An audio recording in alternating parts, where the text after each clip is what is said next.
النهاردة هنتكلم عن المدير. انت مديرك قائد ولا مديرك ايه؟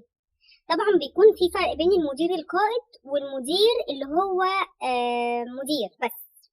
مدير القائد دايما بيحب النجاح للفريق بتاعه، دايما بيبرز كل دور بيقوم بيه شخص من الفريق بتاعه، لانه بيحب ليهم النجاح وبيتباهى بيهم، ما بينسبش اللي عمله الفريق او فرد من الفريق لنفسه. دايما بيتكلم باسم الفريق، احنا عملنا، احنا نجحنا، احنا عندنا مشكلة، مش انت عندك مشكلة او انا عندي مشكلة. لا، دايما بيتكلم بلغة الجمع، دايما بيتكلم بلغة الفريق. عملنا حاجة كويسة فهي عايدة على الفريق، عملنا حاجة مش كويسة او شغل طلع مش مظبوط بيبقى يأثر على الفريق كامل مش على الشخص لوحده.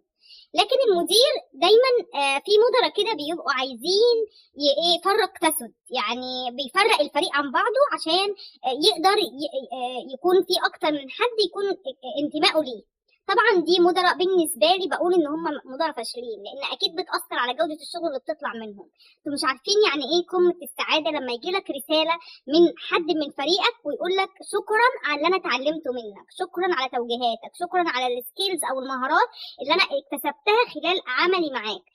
مش عارفين برضو يعني ايه لما يجي دروب جامد جدا في الشغل وتلاقي الفريق بتاعك هو اللي بيسبورت معاك وبيدعمك وبييجوا يقولوا لك احنا معاك ما تقلقش. ساعتها بتحس ان انت فعلا بنيت فريق قوي تقدر تعتمد عليه، حتى لو انت وقعت او لا قدر الله حصل عندك اي دروب هم هيقدروا يكملوا من المسيرة. لكن المدير العادي او مش القائد بيكون ساعة ما بيقع ما تلاقيش حد يسنده، ما بتلاقيش حد يقوم يعني شايف ان الامور كلها واقفة عنده، هو ده مش صح. انا دايما بنصح كل مدير ان هو يكون مدير قائد لفريقه، يبني فريق ناجح، هو موجود او مش موجود يقدر يشتغل والعجلة تبقى دايرة. كمان هو دايما احنا طبيعي بتاعنا ان احنا منبقاش متواجدين دايما في نفس المكان اللي احنا فيه، خصوصا لو احنا موظفين، فطبيعي ممكن مكان يروح لغيري وانا زي ما جيت مكان حد تاني قبل كده. فالفكرة هنا ان لازم انت تراعي ربنا في فريقك.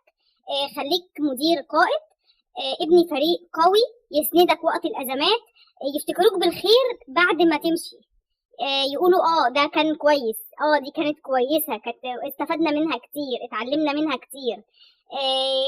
زي ما بيقولوا كده دايما المدير العادي لما بيقع بتكتر سكاكينه، لكن المدير الشاطر او القائد الفريق ما بيبقاش عايزه يمشي. حتى لو مفيش فريق بيجتمع على مدير، يعني وارد يكون في شخص او اتنين او موظف او اتنين او اكتر في الفريق مش راضيين عن المدير، بس في الاخر انت بتعامل ربنا ومسؤول مسؤولية كاملة عن الفريق اللي تحت ايدك. علشان كده انا بقول وبنصح كل مدير خليك دور ازاي تكون مدير قائد داعم لفريقك وليس مدير عادي حاقد ناقم. يعني بتمنى فعلا. انا اتحطيت في بيئات عمل كتير جدا، كنت بشتغل تحت ضغط كبير مع مديرين انا ببقى عارفه لمجرد ان هو فاهم وان هو حد قائد وشاطر انا ببقى عايزه اتعلم منه، حتى لو بشتغل تحت ضغط انا ببقى قابله الضغط ده. في حين ان في مدراء تانيين مبقوش فاهمين في تخصصهم ده وبيبقى مدير لمجرد ان هو عاوز يبقى مدير ومتسلط ومش قائد، وبالتالي كان بياخد الشغل بتاعنا وينسبه لنفسه وما كانش بيبرز اي دور للفريق معاه، وبالتالي كان اول ما بيقع او بنعرف ان هو هيمشي كلنا كنا بنبقى فرحانين، كلنا مستنيين انه يقع اصلا وان هو يمشي. فعشان كده بتمنى ان يعني خلي بالكم، واي مدير بتمنى ان هو يخلي باله جدا جدا من النقطه دي،